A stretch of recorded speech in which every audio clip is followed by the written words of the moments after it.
Persoalan Yerusalem ini adalah persoalan yang terjadi sejak berabad-abad. Dari sejak kekuasaan bangsa Romawi di bawah Titus Vespasian, pasukan Charlemagne, pasukan Templar, pasukan Salib, As-Soffah, dari kekuatan Harun al-Rashid sampai kekuasaan Kekaisaran Ottoman selalu menyerbu dan ingin menguasai Yerusalem.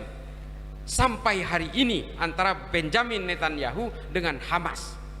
Jadi Yerusalem ini dibangun berlapis-lapis dalam kebencian, dalam kepentingan-kepentingan politik. Robohnya bangunan-bangunan itu dipakai untuk bahan bangunan periode berikutnya, karena dia menjadi epicentrum perebutan politik atas nama agama. Sampai hari ini, itulah mengapa perang Israel dan Palestina tetap diidentikan bahwa ini adalah perang agama. Saya ketika tinggal di Amerika, teman-teman Palestina saya itu semuanya Kristen. Orang-orang dari Ramallah yang ngungsi ke Amerika semuanya Kristen. Tentara Israel itu juga ada yang orang Arab, dan bahkan yang tinggal di Israel itu juga sebagian orang Arab yang beragama Islam. Ini bukan perang agama, ini perang negara. Jadi kalau kemudian ada orang memakai atribut Palestina bahwa merasa bahwa Palestina itu identik dengan Islam, ini adalah upaya dari stigma dan framing dari kelompok Hizbut Tahrir. Nih catat, mengapa mereka mengglorifikasi Palestina seolah-olah ini identik dengan Islam? Karena Hizbut Tahrir lahir di Palestina, yang sekarang kantor pusatnya di London. Ini harus dicatat. Ini adalah upaya-upaya apabila kesalahan diucapkan berkali-kali, akhirnya akan dianggap itu suatu kebenaran. Nah, ini yang dibentuk oleh masyarakat kita hari ini, seolah-olah perang Israel dan Palestina ini adalah perangnya Islam dan orang Yahudi. Salah besar. Sejarah perang tentang Yerusalem, tentang Baitul Maqdis ini sudah dimulai sejak sebelum era Kristen, era Islam, jauh sebelum itu. Konflik tribalisme di Arab itu sudah terjadi sejak ribuan tahun yang lalu. Mulai dari peperangan suku Aus dan Khazraj, tapi kemudian padam pada zaman Nabi hijrah ke Madinah. Ini padam, selesai semua. Tapi kemudian pasca Nabi wafat, situasi politik di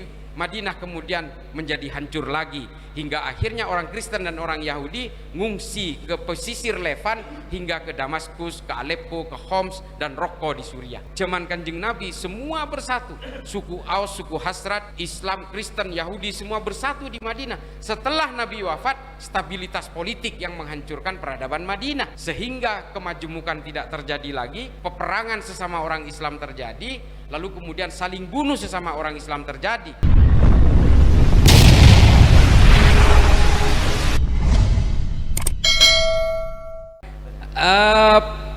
Kita fikih pergeseran ke abu-abu ini memang sebenarnya fenomena seperti ini bukan hanya terjadi di Madura. Terjadi berbagai pergeseran dari orientasi-orientasi antara politik dan agama di berbagai negara. Ini yang disebut dengan power shifting global game theory. Nikah. Jadi kemudian orang-orang barat dulu berkonsentrasi terhadap negara-negara Timur Tengah untuk menjadikan epicentrum gerakan-gerakan politik awal, lalu kemudian bergeser ke Asia Selatan, ke Pakistan, Afghanistan, termasuk juga India. Lalu kemudian ketika mereka tidak bisa juga dijadikan sebagai epicentrum politik global, dia berusaha bergeser kepada kekuatan-kekuatan negara Asia Pasifik. Makanya konflik-konflik horizontal ini hari ini banyak terjadi di daerah-daerah Asia dan Pasifik, termasuk KKB Papua, termasuk juga gerakan-gerakan separatis Moro, Mindanao, dan juga gerakan-gerakan separatis Thailand Selatan dan juga di Indonesia. Persoalannya kalau kita perhatikan nih Kak Kiai, kok bisa negara-negara yang berkubang konflik hari ini terutama di Asia Tenggara ini kok bukan bekas jajahan Inggris? Yang sibuk dengan gerakan-gerakan konflik radikal ini hari ini Thailand, Filipina, Indonesia. Dari situ kita bisa memetakan siapa yang sebenarnya bermain di sini. Mulai dari pergeseran negara-negara Arab yang sebenarnya di bawah persemakmuran Inggris, lalu kemudian digeser ke Asia Selatan, dan di sana juga negara-negara persemakmuran Inggris, dan kemudian digeser ke Asia Pasifik, yang justru berkonflik hari ini adalah negara-negara non persemakmuran Inggris. Siapa yang bermain di sini? Hizbut Tahrir kantor pusatnya di Inggris. Saya sudah katakan tadi, gerakan Salafi Wahabi ini diberangkatkan oleh negara-negara persemakmuran Inggris, Saudi Arabia dan sekitarnya. Di sini adalah permainan-permainan orang Inggris sama persis ketika orang-orang Eropa ingin menguasai Amerika Selatan dan Amerika Utara. Ini kalau kita bicara tentang sejarah, ini kah bertengki nih kah sepora. Kalau kita berbicara tentang pergerakan-pergerakan neokolonialisme hari ini dan imperialisme hari ini adalah gerakan-gerakan Eropa yang berusaha diulang hari ini. Mereka ingin menguasai negara Islam, mereka ingin mendikte negara-negara Islam, karena negara-negara Islam dianggap sebagai negara-negara ancaman terbesar dalam peradaban manusia masa depan. Makin nikah menabida Silicon Valley di Amerika, yang menguasai Google itu rata-rata orang India. Jadi orang-orang mulai dari Timur Tengah, Asia Selatan sampai ke Asia Pasifik ini memang orang-orang yang ingin dikuasai algoritma digitalnya. Karena menurut Yuval Noah Harari dalam bukunya Homo Sapiens, manusia masa depan adalah orang yang menguasai algoritma digital. Orang-orang yang tidak menguasai algoritma digital ini akan menjadi manusia yang didikte, manusia yang betul-betul under command, yang di bawah perintah. Dan ini orang-orang yang hanya akan menjadi manusia-manusia robot. Orang-orang barat hari ini betul-betul ingin melemahkan kita dengan mimpi-mimpi politik, termasuk dari gerakan-gerakan Salafi Wahabi dan juga gerakan-gerakan Khilafah, Hizbut Tahrir. Ini semua adalah mainan orang barat. Kalau kita percaya yang menciptakan ISIS itu juga dari kekuatan-kekuatan barat, yang menciptakan gerakan Wahabisme internasional ini sudah diakui oleh Hillary Clinton bahwa ini adalah gerakan-gerakan orang Amerika. Dan juga kelompok-kelompok Taliban ini juga didanai oleh orang-orang Amerika, dan aliansi antara Pakistan dan Inggris, juga Prancis terlibat di situ. Dari sini sebenarnya kita tahu siapa yang bermain di balik ini. Toreh pas mau cerdas sekali. Artinya apa? Upaya memecah belah orang Islam ini tidak lepas dari permainan power shifting global game. Dan kalau ingin menguasai Asia Pasifik, mereka harus menguasai Indonesia. Dan Indonesia ini hanya bisa dikuasai kalau dipecah belah umat Islamnya. Dan ketika kita terpecah belah, maka kemudian NU-nya tumbang, selesai semua. Nih kata cuna, tidak boleh. Jadi tantretan saja. Se FPI, se non FPI, ceporon itu hati markana politik. Sepora, cepah teromatena seberingan markana politik. Ini ke urusan transaksi politik, urusan-urusan pragmatisme sosial dan politik. Jakarta di kalangan elit, sampian melo tokara, semelo obeng se Jakarta. Kita sudah memetakan aliran uang yang mengalir ke Madura ini dari mana? Pakun dari Jakarta. Empon kula muka sekoni nih kalau ning terlalu cerna. Wow. Ini loh gerakan-gerakan politik yang membangun militansi luar biasa tanpa ada aliran uangnya akan menjadi sampah. Penetrasi ideologi terhadap satu negara, terhadap satu wilayah tanpa ada uangnya juga akan menjadi sampah. Teori Nesera nikah Antonio Gramsci. Tadi menabi ada bengah makai wahabi nalo kira-kira tuh. Nikah harus dipahami. Lalu kemudian, nah ini politik identitas. Nikah lah ya tok politik identitas nih, makin nih. Politik identitas ini sudah dimulai karena tahun 2024 ini berkenaan, tahun 2024 ini berkenaan dengan peringatan 1 abad tumbangnya Khalifah terakhir Kekaisaran Utsmani tahun 1924. Lalu kemudian dihubungkan dengan sebuah hadis sahih yang mengatakan bahwa setiap 100 tahun akan lahir seorang mujaddid. Dihubungkan. Lalu kemudian dihubungkan bahwa nih catat. Lalu kemudian dihubungkan bahwa pemimpin yang akan dipilih pada tahun 1924 nikah ini adalah seorang mujaddid. Ini kalau mulai iola nikah. Lah banyak saya pidato kat ini, salah satunya Bahtiar Nasir. Tore. Artinya apa? Kampanye-kampanye di masjid, selebaran-selebaran di masjid yang hanya akan menggunakan umat sebagai mesin politik ini sudah dimulai. Nih ini akan terjadi. 2014 terjadi, 2019 terjadi, 2024 ini akan mengalami akselerasi dan titik kulminasinya di situ. Polana tepak peringatan 1 abad, keruntuhan khalifah terakhir, nomor 2 pasaki sarang hadis yang akan melahirkan seorang mujaddid dalam setiap 100 tahun. Nikah lalu antisipasinya apa? Menabidan gula. Kita jangan mau dibodoh-bodohi oleh politik yang mengatasnamakan agama, yang menggunakan simbol-simbol agama dan membajak kesalehan dalam agama. Empon, menabi orang Islam masuk ke kancah politik, silahkan. Ini anjuran Imam Ghazali. Silahkan untuk mengawal supaya ruang-ruang politik ini tetap terjaga dalam koridor-koridor maqasidus syariah. Ini kan jelas nang dalam kitab Ihya. Nah, jadi silahkan harus berpolitik, tapi jangan menganggap bahwa saya diutus Tuhan untuk menguasai Senayan dan Istana Merdeka. Nih kalau genge. Kenapa boleh ngakui ayat? Waduh, ampun dalil teman-teman aki saja. Kenapa bida Nabi Wahabi? Nah, ini kan nih, aja nih ser umat nikah. Jangan kemudian umat ini terlalu digiring paksa terhadap kepentingan politik elektoral. Nah, NU nikah harus kembali kepada hitoh, tetap menempatkan politik terhadap porsi yang betul-betul proporsional.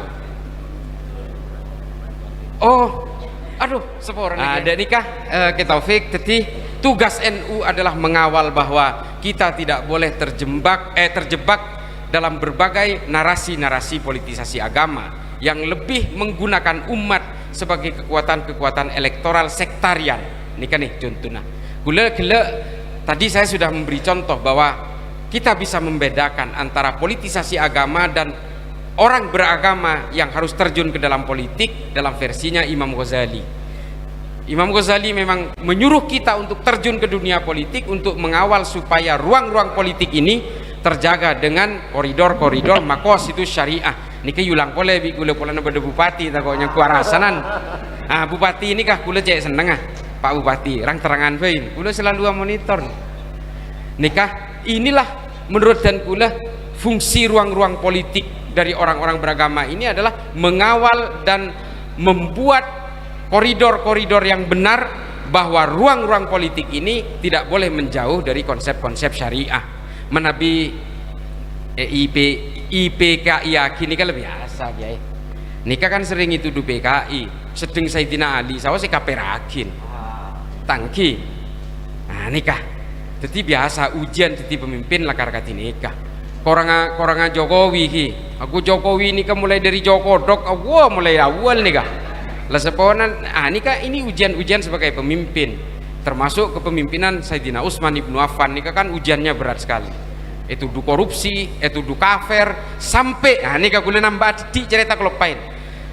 Kelompok-kelompok yang mengharamkan dan mengkafirkan pemimpin itu pada akhirnya membunuh Sayyidina Utsman. Sayyidina Utsman nikah sampai haramaki kubur neng pemakaman Baqi. Ini kejahatan nih. Kemudian Sayyidina Utsman dimakamkan di pekuburan orang-orang Yahudi yang bernama Hiskaukab. Nih kepala nih kafirakin nih kan. Jadi orang-orang Khawarij nih kah, termasuk orang-orang seper ngaperakin Pak Bupati. Beni pola nakan cai ke bela bi gula. Ini kau orang loros. Lah sepora. Enten mogon. Nikah. Gula nikah ki Taufik nikah tugas seorang NU untuk menangkal berbagai gerakan-gerakan politisasi agama yang menunggangi hadis-hadis seperti akan lahir seorang mujaddid dalam setiap 100 tahun sekali. Ini kan narasinya sudah dipakai. Nah, ini kita harus tangkal, kita harus cerdaskan masyarakat bahwa urusan politik elektoral ini tidak boleh ditunggangi dengan dalil-dalil agama. Karena nanti kalau seorang pemimpin memanfaatkan dalil-dalil agama untuk menjadi pemimpin, suatu saat kejahatannya pun akan menggunakan dalil-dalil agama. Nikah. Alhamdulillah kula keyoman kilo toman, tapi neng ping-tamping sharing alas tare pun. Saya paham betul konflik-konflik di Timur Tengah ini sebenarnya tambahan. Mengapa Arab itu tidak pernah bisa tentram dan damai di antara satu sama lain? Dan ini juga termasuk jawaban terhadap pertanyaan tentang Palestina tadi. Persoalan Yerusalem ini adalah persoalan yang terjadi sejak berabad-abad. Dari sejak kekuasaan bangsa Romawi di bawah Titus Vespasian, pasukan Charlemagne, pasukan Templar, pasukan Salib, As-Soffah dari kekuatan Harun al-Rashid sampai kekuasaan Kekaisaran Ottoman selalu menyerbu dan ingin menguasai Yerusalem. Sampai hari ini antara Benjamin Netanyahu dengan Hamas. Jadi Yerusalem ini dibangun berlapis-lapis dalam kebencian, dalam kepentingan-kepentingan politik. Robohnya bangunan-bangunan itu dipakai untuk bahan bangunan periode berikutnya. Nika Yerusalem nika ancor libelian karena dia menjadi epicentrum perebutan politik atas nama agama. Sampai hari ini, itulah mengapa perang Israel dan Palestina tetap diidentikan oleh bahwa ini adalah perang agama. Saya ketika tinggal di Amerika, teman-teman Palestina saya itu semuanya Kristen. Orang-orang dari Ramallah yang ngungsi ke Amerika semuanya Kristen. Artinya ada nikah. Palestina nikah benireng Islam meloloh, yang di pihak Israel belum juga orang Israel semua. Tentara Israel itu juga ada yang orang Arab, dan bahkan yang tinggal di Israel itu juga sebagian orang Arab yang beragama Islam. Ini bukan perang agama, ini perang negara. Jadi kalau kemudian ada orang memakai atribut Palestina, bahwa merasa bahwa Palestina itu identik dengan Islam, ini adalah upaya dari stigma dan framing dari kelompok Hizbut Tahrir. Nih catat, mengapa mereka mengglorifikasi Palestina seolah-olah ini identik dengan Islam? Karena Hizbut Tahrir lahir di Palestina, yang sekarang kantor pusatnya di London. Ini harus dicatat.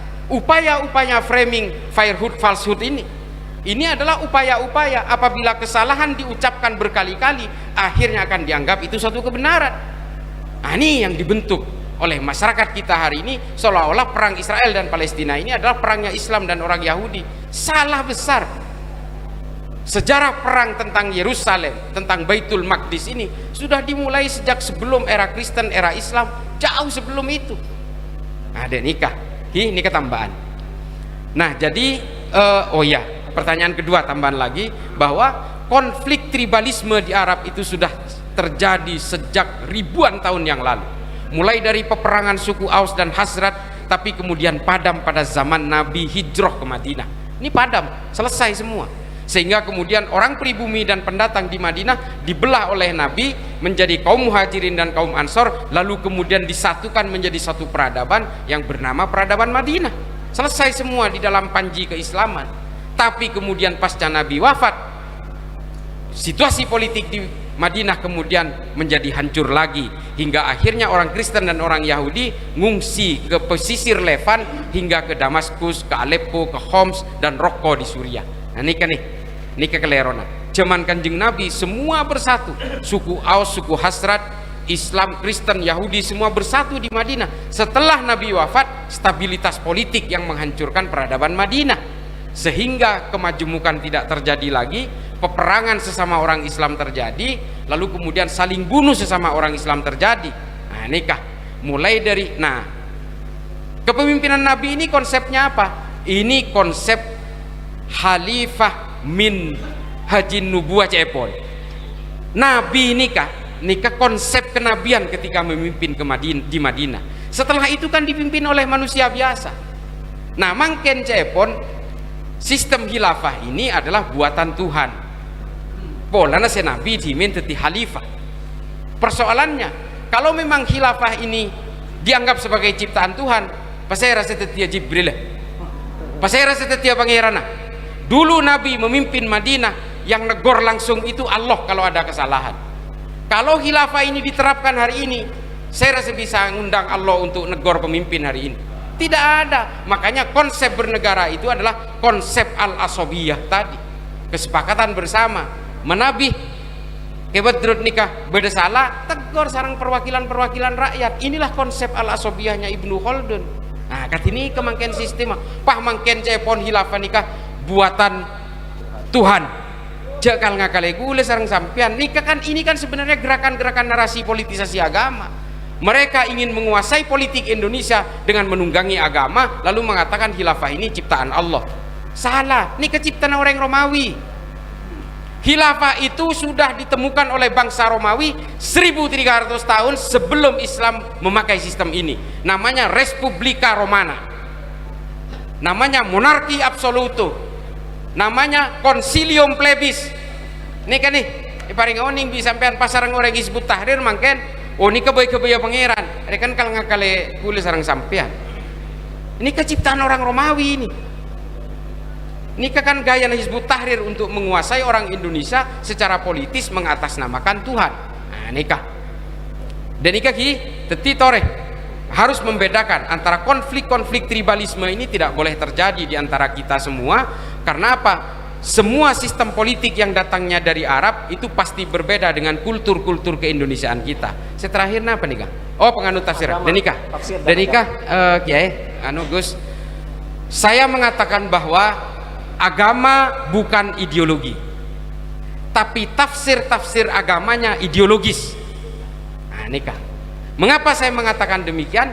Karena semua produk tafsir ini terpengaruh oleh pemikiran mufassir sesuai periode ketika dia hidup di zamannya. Kalau dia hidup pada zaman perang, produk tafsirnya pasti tentang militansi perang. Kalau mufassir itu hidup pada zaman keterpurukan politik, maka produk tafsirnya adalah produk-produk kebangkitan politik. Kalau dia hidup pada zaman ilmu pengetahuan, kebangkitan ilmu pengetahuan, maka produk tafsirnya adalah tentang kebangkitan ilmu pengetahuan. Ini saya maksud ideologis. Agama ini bukan ideologi, tapi tafsirnya yang ideologis. Oh, tafsir ini kan produk tafsir. Terjemahan nih. Quran nih 30 juz, tafsir macam-macam. Nah, tafsir masing-masing manusia ini kan berbeda-beda. Tafsir Muhammad Ash'ad lain, tafsir Al-Misbah Abi Quraish Shihab ini kan lain boleh, tafsir Depak lain boleh, ini kan tafsir. Nah, ini yang saya maksud, tafsir Jalalain lain, tafsir dari Ibnu Katsir lain juga. Nah, ini adalah tafsir-tafsir yang dipengaruhi oleh pemikiran para mufassir pada zamannya, termasuk tafsir-tafsir ayat ini kan lain. Bode sengoca Al-Maidah ayat 44 mengatakan kalau negara ini tidak menggunakan hukum buatan Allah, maka seluruh orang di negara ini adalah orang-orang jahiliyah. Kan beda sih nafsir akidah nikah. Saya rasa nafsir nikah Sayyid Qutb dalam Fidhilalil Quran, tapi Ebanta juga sarang Muhammad Ash'ad dalam tafsirnya bukan seperti itu. Tafsir termasuk tafsir Imam Ghazali juga berbeda, bahwa yang dimaksud dengan orang-orang yang jahiliyah ini adalah orang-orang yang berusaha memerangi orang Islam dan menghambat maqasidus syariah. Ini tafsir Imam Ghazali. Kalau negara itu meskipun menggunakan undang-undang buatan manusia, tapi dia memberi kebebasan kepada orang untuk melakukan proses-proses transendental dengan Tuhannya, maka dia dianggap bahwa dia telah melakukan taat kepada undang-undang buatan Allah. Nih kecontohnya nih, panjenengan kan apa jeng? Apa jeng ini kesampean odi dengan undang-undang buatan Allah, undang-undang buatan Tuhan. Ketika keluar sampean dari compong mangki lampu merah, ini ke undang-undang buatan manusia nih. Pangeran nika cuma wajib bagi panjenengan nika untuk taat kepada peraturan, tapi lampu merah kan peraturan pemerintah nika. Kebaya sera, kebaya DLL aja ER nika. Nika contohnya nih yang paling sederhana. Artinya kita harus betul-betul bahwa tidak semua aturan di dalam hubungan-hubungan intimasi sosial dan hubungan sosial politik di dalam satu negara ini semua tercover, tapi kemudian disempurnakan oleh berbagai tafsir-tafsir. Nah, ini maksudnya. Ini yang kemudian termasuk kalau kita mempelajari kitab-kitab kebangsaan seperti yang ditulis oleh Abu Bakar Ahmad Ad-Dinawari, termasuk Ibnu Khaldun, termasuk pemikiran-pemikiran politiknya Imam Al-Ghazali, Al-Mustadriyah kan banyak gitu. Ini semua adalah tafsir-tafsir sesuai dengan Imam Ghazali ketika menabi ngolatin kitab Imam Ghazali, pra-uzlah dan pasca uzlah ini kan produknya lain nih. Pemikirannya sudah berbeda. Artinya apa? Mufassir itu sesuai membuat tafsir-tafsir berdasarkan situasi di mana dia tinggal dan di mana dia hidup.